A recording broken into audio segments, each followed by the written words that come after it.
Buenos días. A nombre del Tecnológico de Monterrey, reciban la más cordial bienvenida a la presentación Candidez, evento que forma parte del programa cultural de la 28ª Feria Internacional del Libro Monterrey 2018. Para esta presentación, tenemos el honor de contar con la presencia de Fernando Viveros Castañeda.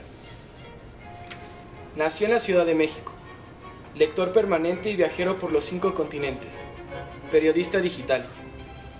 Dirige desde 2009 el grupo Mediatelecom, portal líder en América Latina sobre análisis especializado de los usos sociales de las nuevas tecnologías, con un promedio de 700,000 visitas al año. Doctor en creación literaria, promotor cultural, melómano y percusionista. Doctor en Derecho, educador, maestro rural en África y en India, caminante, grumete y catador de vinos. Vivió con la comunidad mexicana en Los Ángeles, California, Houston, Texas y fue diplomático en Washington, D.C. Actualmente vive en la Ciudad de México, en Cuernavaca, Morelos y en Playa del Carmen, Quintana Roo. Enrique Tamés, decano de la Escuela de Humanidades y Educación, Región Norte. Fue el director del Instituto de Ciencias de la Felicidad de la Universidad TecMilenio. Doctor en Innovación y Tecnología Educativa. Maestro en Educación con especialidad en Humanidades, ambas por el Tecnológico de Monterrey, y licenciado en Filosofía por la Universidad Intercontinental y por la Universidad Nacional Autónoma de México. A continuación, cedo la palabra a nuestros invitados. Muy buenos días.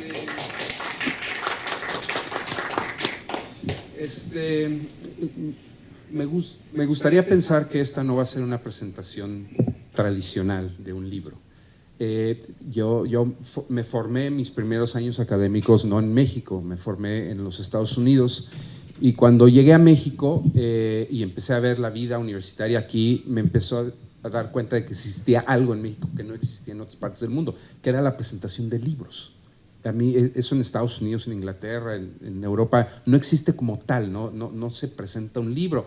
A veces hay discusiones sobre los nuevos libros, hay diálogos, pero así como lo conocemos en este país, a mí siempre me pareció un poco extraño. Entonces, las veces que he tenido la fortuna de participar en una presentación de un libro, me gusta hacer algo un poco diferente. Entonces, el día de ayer le pedí a Fernando si era posible pues, jugar un poquito con esta presentación, y generosamente él aceptó. Entonces, lo que quiero es construir a partir de algunas intervenciones y reflexiones mías del libro de Fernando. Pues quisiera hacer un diálogo, ¿no?, con el autor y escuchar cosas que yo creo que están detrás de la lectura y que vale la pena que todos las escuchemos. A ver si le atino, Fernando, a las preguntas precisas. Bueno, llevo poco tiempo de conocer a Fernando, pero en ese poco tiempo ha sido suficiente para darme cuenta que hay muchas afinidades, y él ha logrado y ha hecho muchas cosas que algunas he hecho y otras más, muchas más me gustaría hacer. Entonces el diálogo primero epistolar y luego en vivo va a ser un diálogo muy rico, de mucho enriquecimiento personal, escucharlo, ver desde dónde parte. Siempre es interesante ir más allá de la palabra escrita y entender qué está detrás de esa palabra escrita.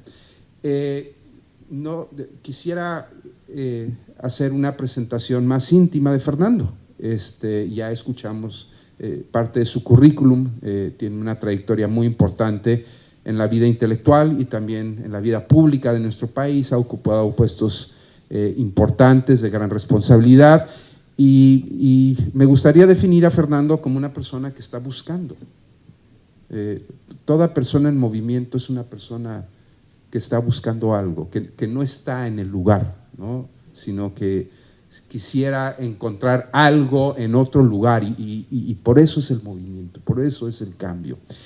Y me parece que la publicación de un libro no es un ya llegué, pero sí es encontré algo y lo quiero compartir. Independientemente de las circunstancias, independientemente de la edad de uno, independientemente de muchas cosas que suceden en el mundo, cuando uno hace un acto de valentía y un acto heroico como es el de publicar algo, el de dejar una constatación, estarán de acuerdo ustedes conmigo, es un acto valiente, ¿no? Es como decimos hoy en día, salir un poco del closet, ¿no? Es como hacerse público y es exponerse. Entonces, en este acto de honestidad y de valentía, pues Fernando a lo mejor no nos está diciendo que ya llegó, pero nos está diciendo, llegué a un lugar en donde me interesa compartir esto, lo que sea. Entonces, quisiera hacer mi primera intervención nada más partiendo del punto de que, además de ser un acto honesto y valiente, me parece que el acto de Fernando es un acto de quiero compartir algo que encontré.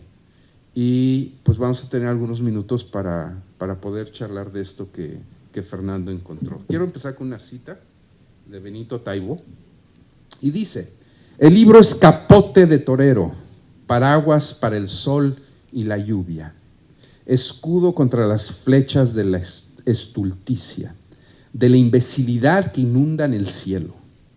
El libro es la almohada para tener las más chidas pesadillas. El libro es pañuelo para las lágrimas, bálsamo para las heridas. El libro es este ladrillo que construye ciudadanía, casas, muros, universos. Somos lo que hemos leído.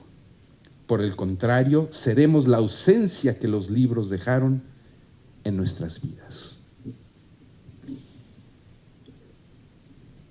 Haciendo un resumen de lo que yo leí en la novela Candidez de Fernando Viveros Castañeda, me encuentro con una novela muy actual, con temas muy actuales, platicados desde una habitación de mucha intimidad. Los temas que normalmente se tocan en otros libros, cuando se habla de los tiempos que estamos viviendo, la revolución tecnológica que tenemos frente a nosotros, el padecimiento que tenemos los seres humanos de lidiar con esta realidad tan acelerada de tantos cambios, en donde uno aprende a manejar una cosa y al día siguiente sale algo nuevo y uno tiene ese sentimiento de ser obsoleto o al menos de no poder ir a la velocidad, ¿no?, que van todos los demás o que aparentemente va en el mundo. Estos temas de la hiperrealidad, estos tiempos de la política siempre convenenciera, siempre midiendo costos, beneficios de las diferentes acciones, en este mundo global en donde pues parece que no hay ningún espacio para el silencio, para la tranquilidad, para ir despacio, para todo lo lento. Pues normalmente nos encontramos ante artículos o libros o inclusive novelas o cuentos que precisamente toman esta tónica de aceleramiento, esta tónica de las cosas van muy rápidas y las voy a contar de esta manera. Sin embargo, una de mis primeras sorpresas fue encontrar una novela que, si bien toca de todos estos temas, no los toca de la manera tradicional. Es decir, los toca desde la primera persona que está narrando una historia de cómo está viviendo estos atropellos de la sociedad moderna. Es decir, está contado desde la intimidad, está contado desde la emocionalidad, está contado desde lo que uno siente, desde lo que uno ve, de este mareo, de este vértigo que nos producen los tiempos que estamos viviendo. Quiero leer un párrafo de un diálogo que tiene no es el único, pero es el principal interlocutor de esta novela, que él está teniendo con su padre.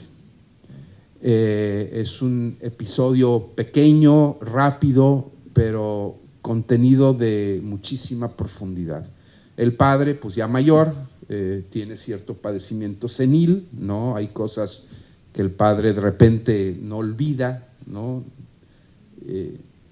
Y no hay que estar en esa edad o en esa condición médica para compartir el sentimiento de que a veces nosotros no entendemos qué es lo que está pasando por tanta cosa que sucede y que de repente se nos olvida. Dice, voy a leer textualmente: cada vez siento más distancia de estos tiempos. Las personas con las que crecí se me han ido muriendo. Ahora, solo queda ver pasar las generaciones como si fueran caballos galopantes, salpicando lodo a su paso, en una inacabable carrera en el hipódromo de la vida. A mi padre le tocó vivir una niñez marcada con valores rígidos, una juventud incierta y una madurez abrumada por ser testigo de un mundo que cambia a una velocidad que no puede comprender del todo. A diferencia de mi abuelo, que nació y murió en un mundo sin diferencias tan marcadas, a mi padre le tocará morir distinto. En estos tiempos hay más libertad, pero menos privacidad. Acceso a más cosas, pero menos tiempo para disfrutarlas y compartirlas. Menos guerras mundiales, pero más conflictos internos. Más autonomía profesional, pero sin amor y en el oscuro vértigo de la prisa. Pero aún así, los miedos siguen siendo los mismos y la necesidad de esperanza o evasión la misma. ¿Qué sentido tiene, hijo?, pregunta con la voz en alto. ¿Por qué te extraña que no quiera vivir una vida artificial en estos tiempos, si sé que tiempo y memoria es justo lo que ya no tengo? Hoy estoy aquí junto a ti, pero mañana no lo sé.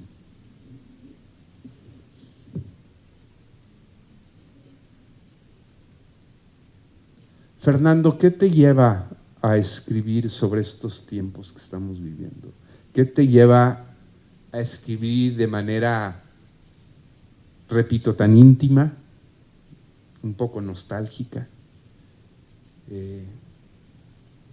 Lo que muchos ven como un tiempo fascinante en donde tenemos acceso a la información, donde podemos tomar tantas decisiones informadas, donde podemos obtener beneficios del mundo tecnológico. ¿Qué te hace de repente alzar la voz y decir, hay otro ángulo de estas cosas que estamos viviendo? Sí, bueno, muchas gracias, Enrique, por tus finas palabras. Yo, en primer lugar, quisiera agradecerte, tú como director general de esta feria, la amable invitación, tu hospitalidad y sobre todo tu amistad y tu fina sensibilidad para transmitir lo que me acabas de comentar.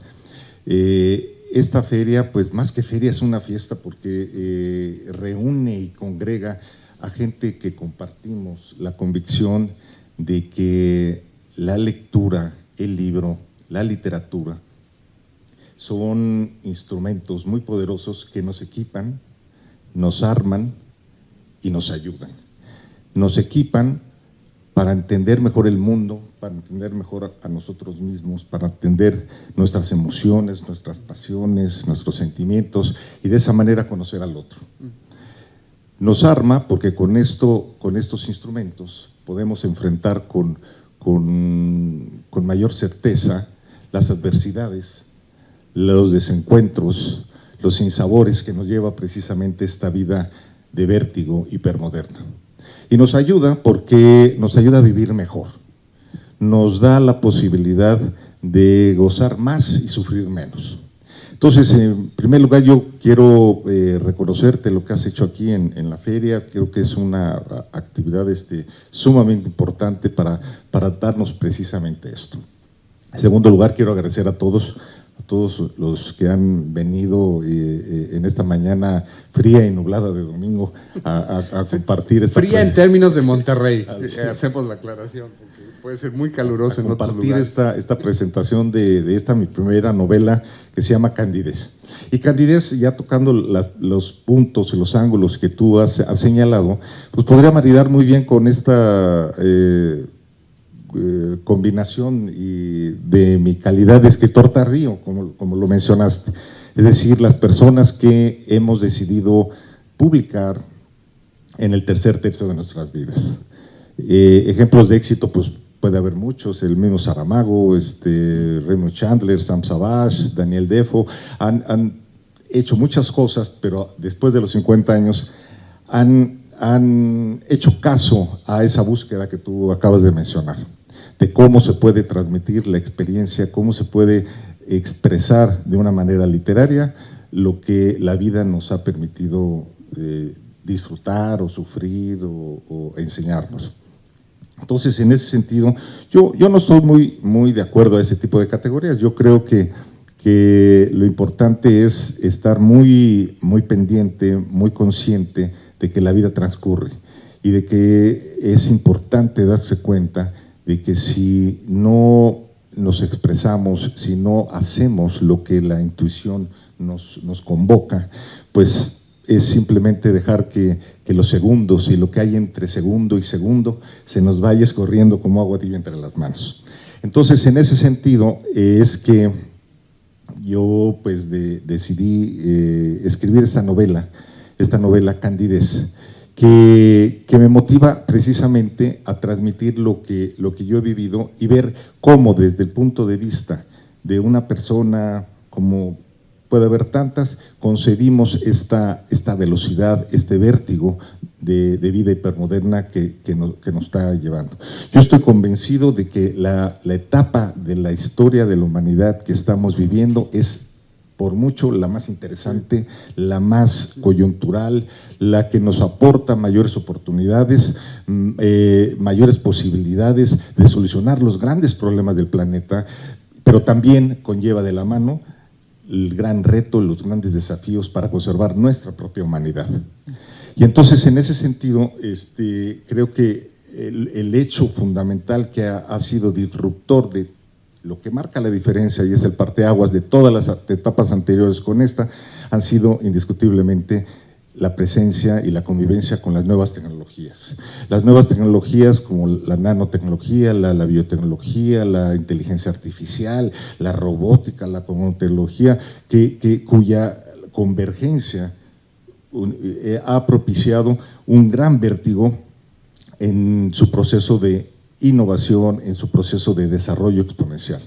La velocidad es tanta que nos produce una reducción de la conciencia. Mayor velocidad, menor conciencia del presente.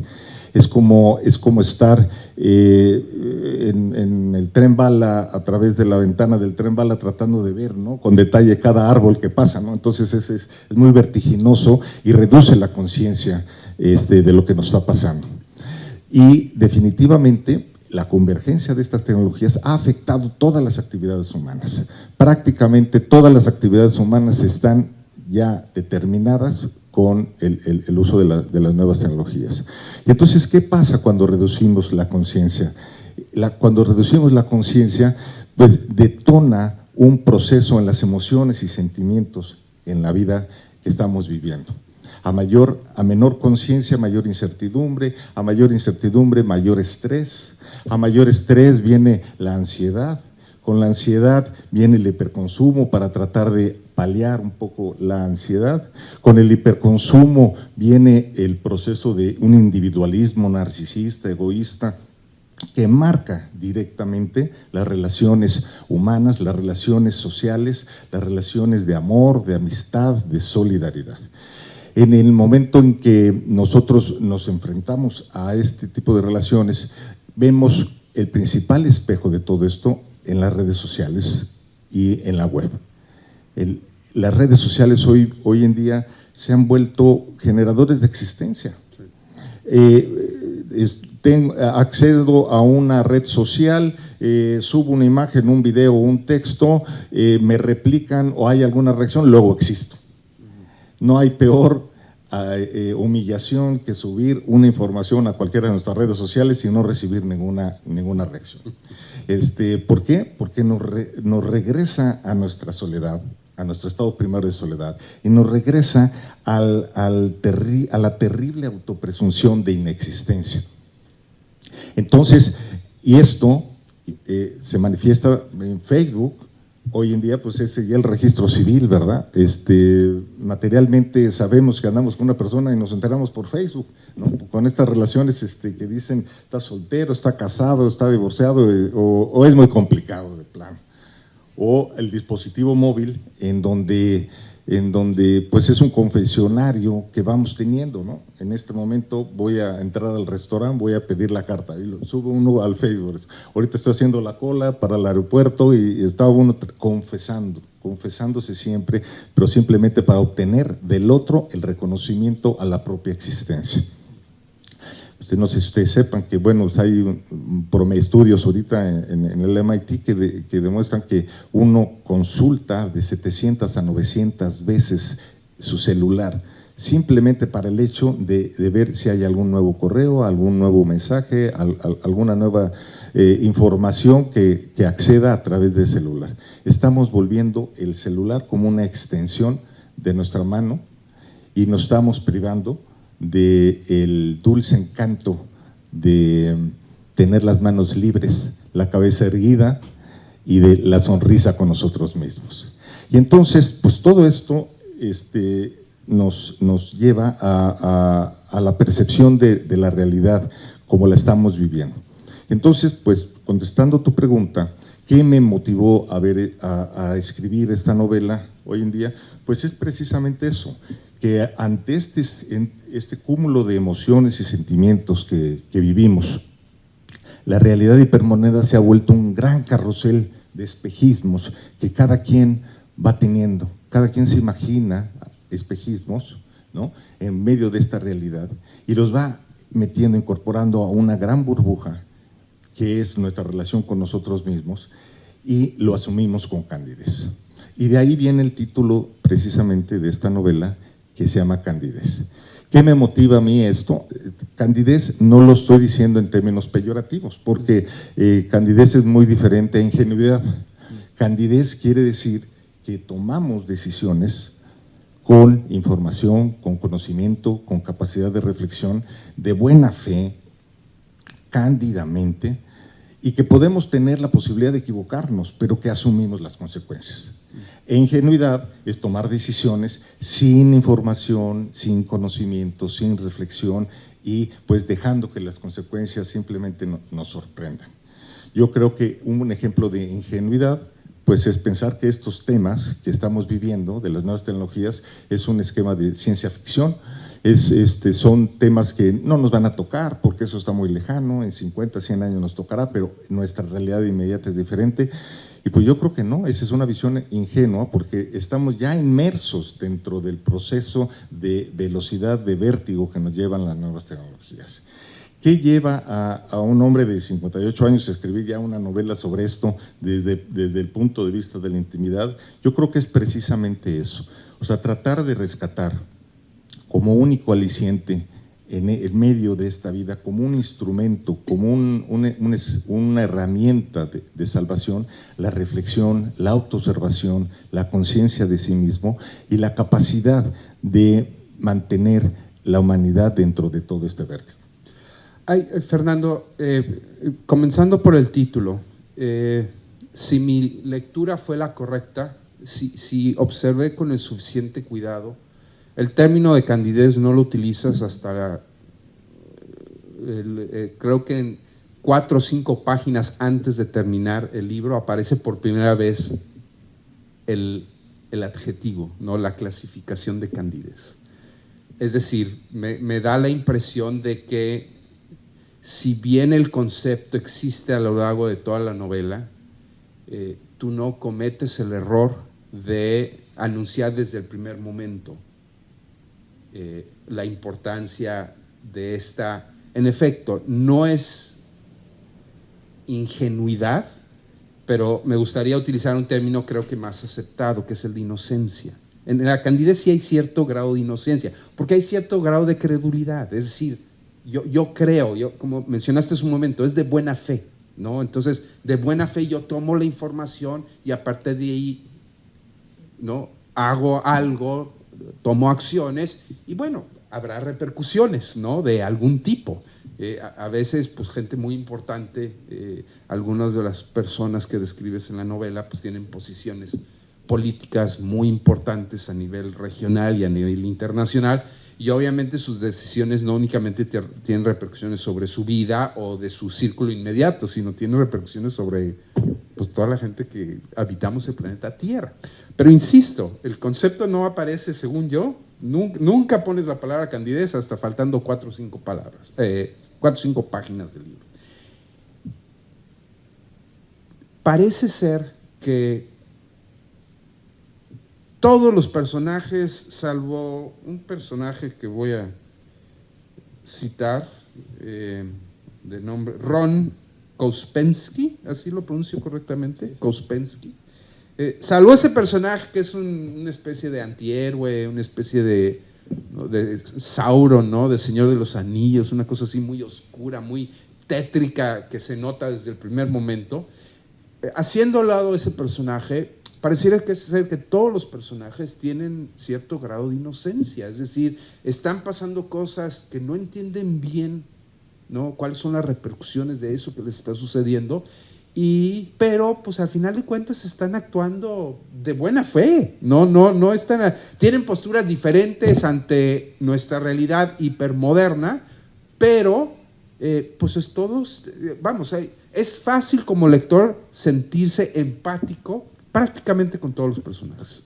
¿Estarías de acuerdo con eso? Sí, totalmente. Precisamente los personajes están delineados en función de los estereotipos que vivimos en esta realidad hipermoderna.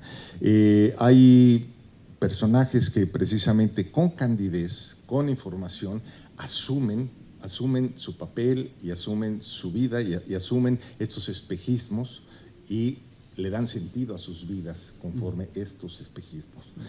Y esta novela, básicamente el protagonista que tú lo acabas de mencionar, pues es precisamente este diálogo que hay entre el relato tecnológico y el relato humanista, y cómo convergen estos dos relatos y cómo tratan de explicarse desde sus propios ángulos la realidad. Pero escribo que es con candidez porque los dos creen con honestidad y con buena fe que su punto de vista es el bueno.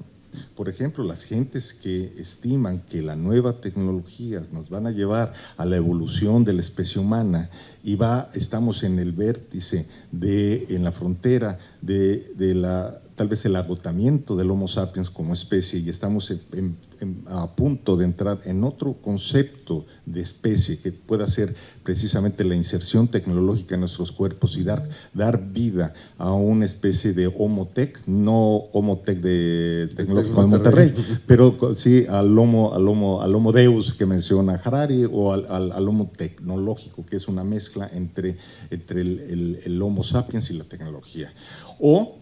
Y además lo creen, y lo creen de buena fe, pero por el otro lado está los humanistas, que creemos que, bueno, todavía la humanidad tiene mucho que dar, los rasgos humanos tienen muchas consistencias, la apreciación de la belleza, el disfrute de los sentidos de manera natural. Yo creo que tenemos mucho margen por disfrutar todavía. Y entonces es este diálogo en donde uno cándidamente cree el discurso humanista, y por el otro lado la otra parte, el otro sector de la población cándidamente también cree que su visión y ante este tsunami de nuevas tecnologías está dando pie a un nuevo estadio de cosas. Entonces yo creo que efectivamente no lo puse al principio para dejar también al lector que pudiera tomar fluir el solo, sus propias conclusiones. Y bueno, no sé si tengas algún otro comentario. Sí, claro. Un ingrediente tecnológico fundamental de la trama, ¿no? Para compartir un poquito a los que no han leído todavía la novela, es un chip, es un pedazo de tecnología que está inserto en nuestro cuerpo y que nos da la posibilidad de encontrar un mar de información que que no está forzosamente en nuestra memoria, pero ahora ya está en nuestro cuerpo, en algún lugar nuestra inteligencia accede de manera directa a una cantidad de información, pues tanta como hay en la nube, en el internet, ¿no? En todas estas cuestiones, que pues es el típico ejemplo que hemos vivido cada uno de nosotros cuando, ay, no me acuerdo de eso, pero espérame, déjame googlearlo, ¿no? Entonces, en vez de hacer una operación de, a ver, déjame googlearlo, sí, es esto, lo otro, imagínense que el tránsito es automático, ¿no? O sea, ya no necesito esto o la computadora, sino automáticamente accedo a esa información en algún lugar en mi cabeza y ya tengo una información precisa, una versión aumentada de nuestras capacidades, no únicamente memorísticas, sino también la capacidad de poder tomar decisiones con base a mucha más información que la que yo guardo de manera tradicional. Entonces, parte del drama, ¿no? Parte de la situación es preguntarnos no únicamente si es válido hacer esta intervención sobre los seres humanos que los hará ser más, no sé si más inteligentes, pero al menos podrán tomar decisiones más informadas. Por un lado, ¿se vale o no se vale esto? Por otro lado, vamos a suponer que los seres humanos acordamos en que sí se vale y que nos van a poner a todos nuestro chip, ¿no? Para que todo ese mar de información podamos tener un acceso inmediato. ¿Qué? Me pregunto, y este es el segundo dilema, si precisamente quienes ponen la información accesible a todos nosotros, pues tienen ciertos intereses, es decir, no basta la información seca y llana allá afuera para que nosotros la absorbamos, sino que hay una guía, estoy tratando de decir las cosas con los menores juicios posibles, hay una intencionalidad de aquella persona o de aquellas personas que ponen esa información a la cual todos tenemos acceso y que obviamente eso nos va a llevar a tomar ciertas decisiones y no otras en la vida. Estamos viviendo hoy en día tiempos en donde la información a la que accedemos, pues es una información, aunque se diga, es que es muy objetiva no, o sea, siempre hay una intención, ¿no? Y lo malo no es que haya intención, lo malo es que nosotros no sepamos que hay la intención, ¿no? Puede existir toda la intención del mundo y podemos o no estar de acuerdo con esa intención, pero lo importante es que seamos conscientes de que hay esa intención. Entonces, los dos dilemas que me gustaría que profundizáramos un poco más, Fernando, es, por un lado, lo correcto o no, lo ético o no, lo conveniente o no, de ir construyendo este homo aumentado, ¿no? Este hombre tecnológico, y por otro lado, si aceptamos a esta nueva fase de evolución humana, pues ¿qué hay de la objetividad de esa información a la cual todos vamos a tener acceso? Y creo que los dos temas los anuncias, hay personajes que toman diferentes posturas, pero me gustaría que te dijeras un poquito más sobre estas dos ideas. Sí, ese es un tema, un ángulo muy interesante que mencionas, Enrique, porque precisamente uno de los objetivos de la novela es plantear los grandes dilemas de la vida hipermoderna que estamos viviendo. El primer dilema es el innegable desarrollo exponencial e imparable desarrollo exponencial de la innovación en la tecnología. Eso es algo que está y no lo vamos a detener. El segundo punto, efectivamente, es ante esta acelerada innovación de las tecnologías, ¿quién define los marcos éticos, las fronteras éticas de este desarrollo, la direccionalidad que se le va a dar a este desarrollo? No existe, al momento, hasta ahorita, pues la intencionalidad política de hacerlo. Veía yo unas declaraciones de Antonio Guterres, el secretario general de las Naciones Unidas ahorita, haciendo la precisión de la necesidad de establecer mecanismos regulatorios y una gran infraestructura institucional entre los países para darnos cuenta y que aumentara la conciencia de la necesidad de dirigir este proceso para que no se vaya a tomar rumbos inciertos y rumbos que podrían tener alguna otra intencionalidad. Ese es el segundo dilema. El tercer dilema es la posibilidad de incorporar en nuestro cuerpo tecnologías que nos aumenten y que nos den la posibilidad de aumentar el desempeño físico, el desempeño mental y el desempeño emocional, a través de la nanotecnología, la cognotecnología, la robótica y la inteligencia artificial. ¿Cómo podemos nosotros desplegar eso insertando la tecnología en nuestros cuerpos? ¿Quién decida hacer eso, como tú dices, serían los mejorados, los aumentados, y quienes nos mantengamos seríamos los naturales, ¿no?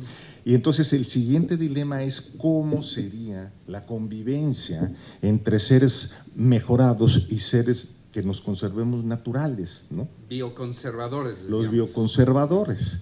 ¿Quién gobernaría? ¿Quién produciría? ¿Quién tendría el capital? ¿Quién se endeudaría? ¿Quién educaría? ¿Cómo afectaría esto las relaciones familiares, los matrimonios, las relaciones sociales, las relaciones laborales, las relaciones de seguridad social, las relaciones de gobierno, los términos de gobierno de cada una de las administraciones? ¿Quién conduciría el proceso? Y el siguiente dilema, bueno, pues es ver si nosotros podríamos conservar la libertad de decidir cuándo ingresamos o no ingresamos a la tecnología, cuando insertamos tecnología a nuestros cuerpos o no las insertamos. Y entonces viene la paradoja de decir, tenemos la capacidad de brindar un marco y una direccionalidad ética a esto o no. O dejamos que el Big Data o los macrodatos, ¿no?, a través de algoritmos nos conduzcan nuestros hábitos sociales, nuestros hábitos familiares y nuestros hábitos de consumo. O sea, ¿hasta qué punto vamos a dejar nosotros, que hoy en día pues ya se maneja cada vez con mayor frecuencia esta posibilidad de que los algoritmos en Facebook y los algoritmos en Amazon nos definan con quién relacionarnos y qué comprar y qué vender, ¿no?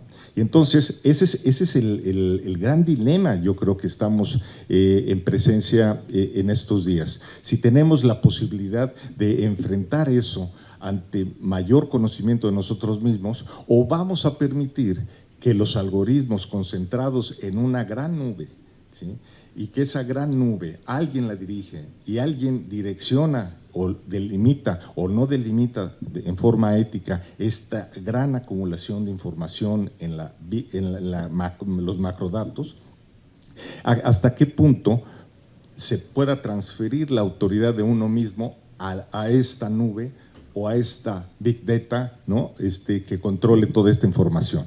En ese momento yo creo que si permitimos que una entidad externa nos conozca mejor nuestros gustos, nuestras apetencias, nuestras preferencias, nuestra manera de relacionarnos o no, en ese momento vamos a perder independencia de nosotros mismos y entonces habremos soltado el control y el sentido de nuestras vidas. Veía yo, en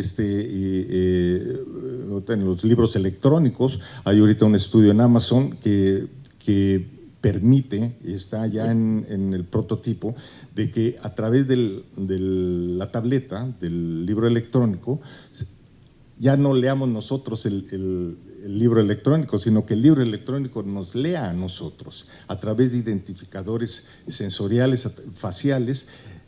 Amazon, a través de la tableta, pueda leer en nuestras reacciones y en nuestros sensores biométricos qué párrafo del libro Candidez produce alteraciones en la presión sanguínea o qué párrafo de Candidez contiene mayor emocionalidad o sentimientos o qué tipo de emociones despierta, si enojo, ira, tristeza, nostalgia, en qué momento, y en esa forma se pueda canalizar la orientación al consumo.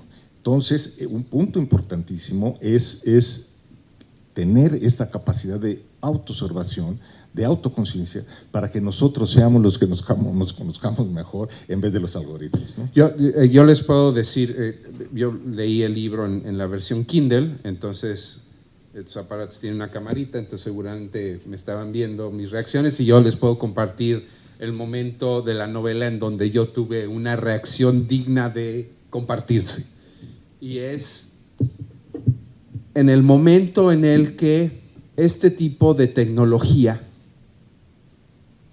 representa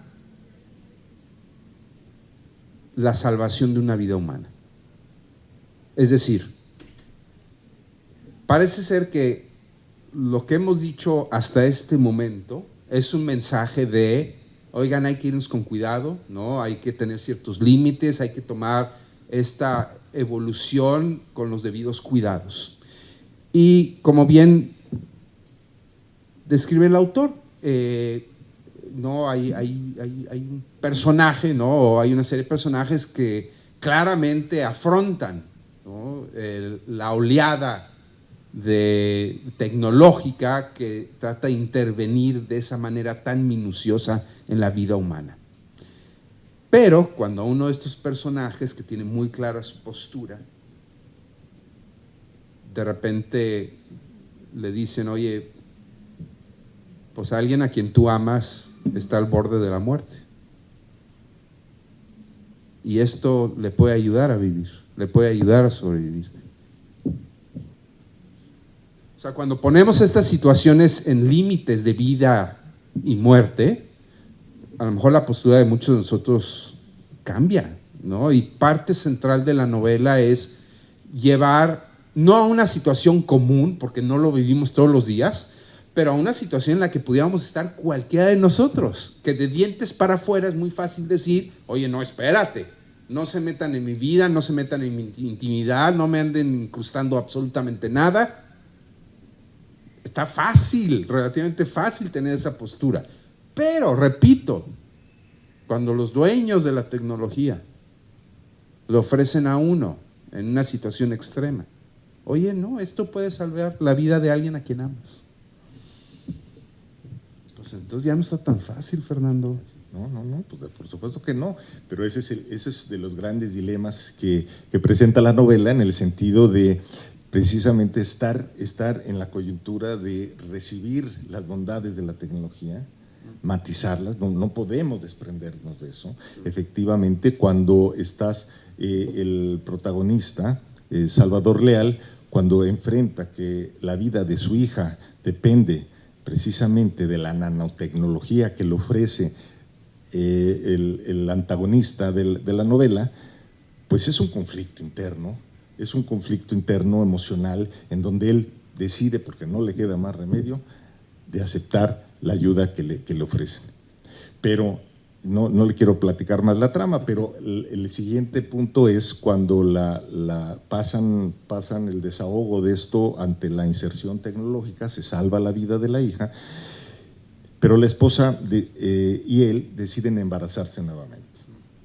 Y en la decisión del contexto de este nuevo embarazo, la coyuntura es la siguiente, es decir, bueno, nos vamos a anticipar a la aparición de una posible complicación cardíaca o de enfermedades crónico-degenerativas que pueda tener mi futuro hijo en este segundo matrimonio, o hacemos una programación genética, hacemos un embarazo planeado y hacemos un embarazo controlado genéticamente para evitar, a través de esta secuencia genómica, enfermedades crónico-degenerativas o algún tipo de distorsión o discapacidad motriz o física. Y parte de la trama es este encuentro entre los dos, en donde la madre, angustiada y obviamente tratando de preservarle la mayor salud posible a su hijo, tiene este conflicto interno entre la decisión si programa genéticamente o no al hijo, o lo deja a la selección natural de de las enfermedades o de las condiciones que podía tener. Entonces, en ese sentido, pues se da un intercambio muy intenso, muy emotivo entre la pareja, entre qué es más importante, si hacer la programación conforme los patrones de belleza, de condición, de circunstancias físicas, fisiológicas, biológicas, o lo dejan al proceso de selección natural. Y entonces, bueno, no les cuento el final, pero yo creo que es muy interesante hacer estos planteamientos cuando precisamente uno los tiene de manera personal, ¿no? Así es. Quiero compartir con ustedes, si Fernando me lo permite, otro pedacito de la novela, quiero leérselas. Este es parte de un diálogo que está teniendo un amigo íntimo del personaje central de la obra, y este personaje oscuro que les mencioné hace un momento, que parece ser este Big Brother, ¿no? Este hermano grande que quiere ver todo y controla todo, y que él obviamente es uno de estos humanos nuevos, ¿no? Él tiene esta tecnología en su cerebro, ¿no? Que le permite expander su conocimiento de manera exponencial. Y hay un diálogo entre ellos, en donde el amigo, ¿no?, está tratando de confrontar, ¿no?, a este hombre y decirle, oye, no puedes, no puedes hacer esto, no es lo correcto, no está bien intervenir la vida humana de esa manera, etcétera, etcétera. Y hay una parte que quisiera reproducir en donde Santiago Roca, que es este personaje amigo de, pues confronta al personaje Kuspensky, y Kuspensky, siendo un ser humano aumentado, es decir, teniendo toda la información, ¿no?, mucha más que lo que tiene Santiago enfrente de él, le cita un poema de Netzahualcóyotl, ¿no? Es decir, utiliza, ¿no?, los recursos que tiene este protohombre para citar de la siguiente manera, y cito textual a Netzahualcóyotl: me siento fuera de sentido, lloro, me aflijo y pienso, digo y recuerdo. Oh, si nunca yo muriera, si nunca desapareciera. Vaya yo donde no hay muerte, donde se alcanza victoria. Oh, si nunca yo muriera, si nunca desapareciera. Hace 800 años, 700, 800 años, Netzahualcóyotl está reproduciendo el anhelo de la trascendencia humana, ¿no?, a través de un poema. Y claro, es un arma poderosísima en donde el protohombre le dice al amigo conservador, espérate, estos no son sueños del siglo XXI, estos no son anhelos de la circunstancia moderna, esto está en la esencia de la vida humana, ¿no? El querer, el ver a la muerte y estas limitaciones como un defecto que se puede superar, que se puede... Ser inmortal tiene su atractivo, ¿no, Fernando? Es tentador. Claro, por supuesto, y es una de las razones de los dilemas que también se mencionan, en el sentido de la muerte de la muerte es la muerte de la fe. La muerte de la muerte, evitándola a través de inserción tecnológica, evitando enfermedades y volviéndonos a mortales, no inmortales, a mortales, porque nos pudiéramos morir solo que nos cayera el techo encima o nos atropellara un tren, pero podríamos ver la posibilidad de prorrogar la vida de manera cada vez más extensa y podamos nosotros llegar a la amortalidad, como mencionan. ¿Para qué nos servirá la fe? ¿Para qué nos servirá el relato de que existe un cielo, de que existe un limbo, de que existe un infierno, si no nos vamos a morir? ¿Y para qué nos servirá el relato de la transmigración de almas? ¿Para qué nos servirán los demás relatos que se han venido construyendo? Ese es un planteamiento de las personas hipermodernas que están diciendo, si bien siempre hemos anhelado la inmortalidad, ahorita que tenemos la posibilidad tecnológica, con biotecnología, con nanotecnología, de extender esto, ¿lo vamos a hacer o no? Y hay toda una corriente hoy en día de manera internacional en donde afirman que no quieren morirse, no quieren enfermarse, quieren vivir bien, vivir con calidad de vida y vivir felices, con esta mejoría en su desempeño emocional, también que lo puede proveer la biotecnología. Y entonces en ese estado, bueno, el concepto de la inmortalidad, pues es un concepto que está vinculado directamente a estos relatos religiosos que se han venido dando.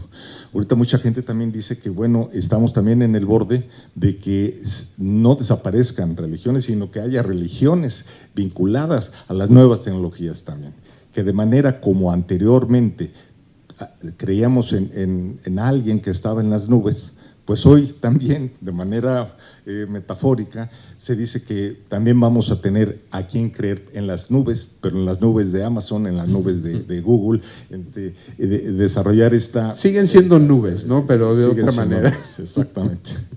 Hay una cita rápida de un diálogo entre Salvador Leal, el protagonista, y uno de sus acompañantes, que parecía ser amigo, Fernando Flores. Luego pasan algunas cosas que no queda muy claro que era tan amigo, pero eso no se los comparto. Pero justo anuncia lo que tú mencionas, Fernando, que hoy en día estamos en una sociedad en la que es posible plantear un fin, como Aristóteles le llamaba, un fin eudaimónico, es decir, un fin en donde los seres humanos podamos ser felices. Cito textualmente: lo que tenemos a nuestro alcance es impulsar un movimiento cultural donde se pueda educar para la felicidad.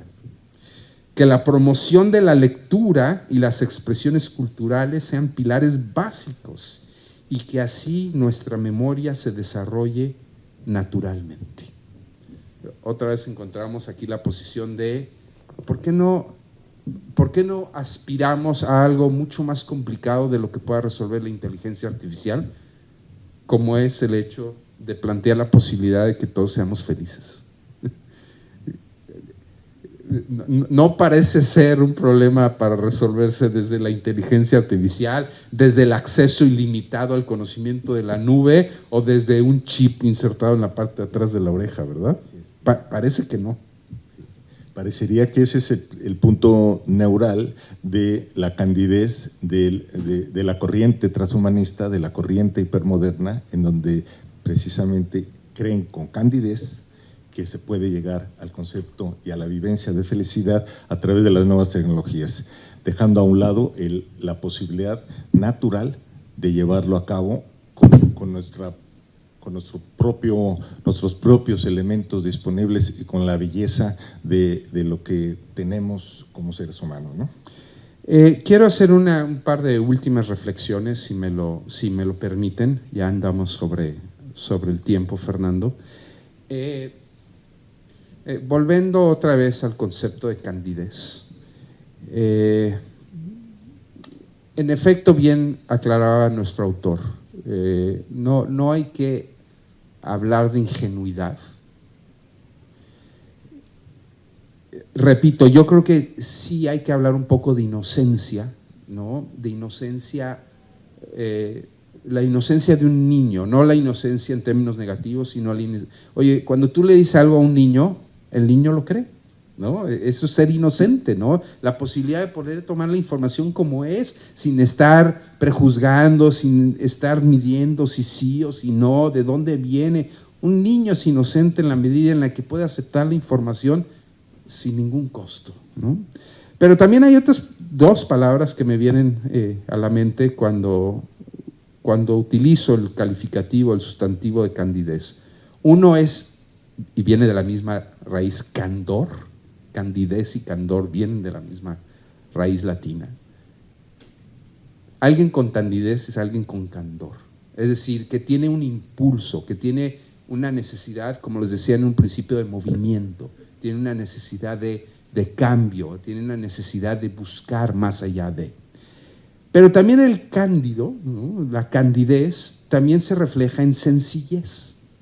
Es decir, una persona envuelta en candidez, una persona que que no tiene que estar viendo si sí o si no, jalando, buscando, sino que puede aceptar los diálogos abiertos, sencillos, simples, que van o que vienen sin ninguna sofisticación intelectual.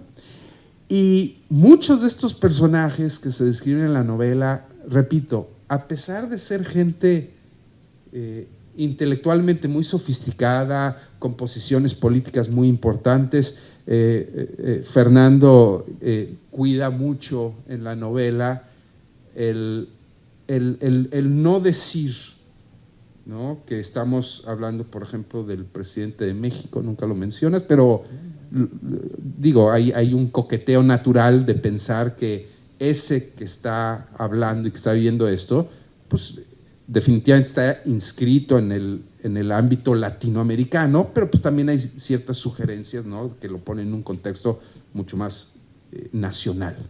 Y por otro lado, un personaje que personalmente me encantó, que además creo que juegas un poco con la ironía, ¿no? Que es tampoco nunca dices Estados Unidos, aunque hablas de muchos otros países, dices China, dices Rusia, dices Brasil, dices Argentina, dices Venezuela inclusive, pero nunca dices Estados Unidos. Un personaje de origen latino, ¿no? Dirigiendo al país más Jackie importante Pérez, del mundo, Jackie Pérez es su nombre. Y yo encuentro eso una rica ironía, ¿no? Jackie Pérez, ¿no? Y ella, pero además el Pérez portugués con S, no el Pérez hispano con Z, ¿no? Entonces me encantó la provocación, si es que hay una provocación, al menos yo la leí así. Todos los personajes pues tienen altas responsabilidades, gente muy inteligente, muy sofisticada, pero nuevamente en el diálogo y en la trama, en la novela, son instintos muy básicos, son sensaciones muy primitivas, muy originales, muy cándidas, ¿no? No únicamente el protagonista central, sino de que todos los que están jugando en esta trama. Otra vez pongo al lado a un personaje medio extraño, pero fuera de esos, todo el mundo se está mostrando con una sencillez, con un candor, ¿no? Con una inocencia que personalmente a mí me sorprende. ¿Estarías de acuerdo con este juicio que estoy haciendo, sí, Fernando? Sí, claro, por supuesto. Es precisamente algo sumamente distinguible en la novela de la manera como esa candidez puede ser un común denominador, ¿no? en la vida humana, ¿no? Entonces, en ese sentido, yo creo que la candidez es eso, o sea, no dejar que esta vorágine, esta velocidad, este vértigo, nos quite la posibilidad y la libertad de creación, nuestra libertad de decisión, nuestra libertad de acción, nuestra posibilidad y la libertad de disfrutar desde el punto de vista humano nuestras posibilidades, con todos nuestros defectos, con virtudes, defectos, tristezas, alegrías, genialidades, limitaciones, vulnerabilidades e incluso con la posibilidad de morir. Yo creo que la esencia de esto es disfrutarlo, es entenderlo, entendernos nosotros como seres humanos en un mundo que nos está tocando vivir de manera muy acelerada, muy vertiginosa, pero con esa candidez, con ese candor, con esa sinceridad, con esa buena fe de entregar lo mejor de nosotros mismos a pesar de la influencia de cualquier otro elemento externo.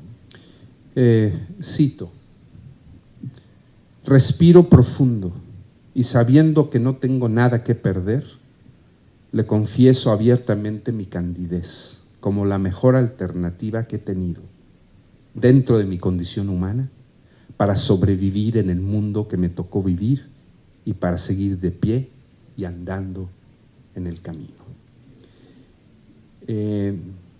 No, como dicen los jóvenes, no quiero hacer un spoiler, no quiero echar a perder, pero nada más no puedo dejar de decir, Fernando, que el último…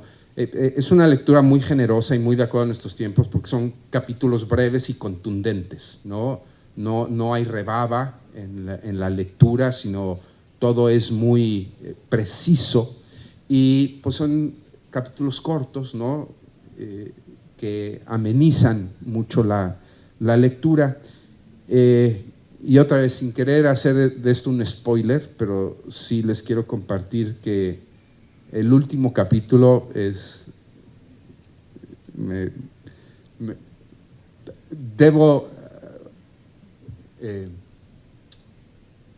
voy a elaborar un juicio narcisista. En mis años de lector, que son muchos, es raro que me tomen por sorpresa, ¿no? Estoy leyendo y estoy viendo las posibilidades, pero el último capítulo me dejó fuera de base. Caray, ¿de dónde vino esto? ¿Cómo es que vino? ¿No? ¿Cómo es que apareció? Obviamente no tengo nada más que decir que una invitación a que lleguen ese último capítulo, y seguramente también los van a tomar un poquito fuera de base. Un fuera de base muy, muy gustoso, muy, muy interesante. Quiero agradecer mucho a Fernando su presencia aquí en la Feria Internacional del Libro. Es un evento muy importante para la ciudad de Monterrey, en donde tenemos el lujo de contar con el acercamiento directo y la relación directa con nuestros autores predilectos, y agradecer la generosidad de Fernando al estar aquí, al estar presentando. Les recomiendo mucho la lectura de Candidez. Creo que van a pasarse un momento de mucho gozo, tratando los temas que nos afectan hoy en día a todos, algunos más, algunos menos, pero donde siempre está una lectura tierna, una lectura amable, una lectura generosa de personajes con los cuales pues, nos sentimos muy, muy identificados. Fernando, muchísimas gracias por el tiempo y por el honor de estar aquí. Les agradezco mucho la presencia a todos ustedes y espero que sigan disfrutando la Feria Internacional del Libro en esta edición. Muchísimas gracias a todos.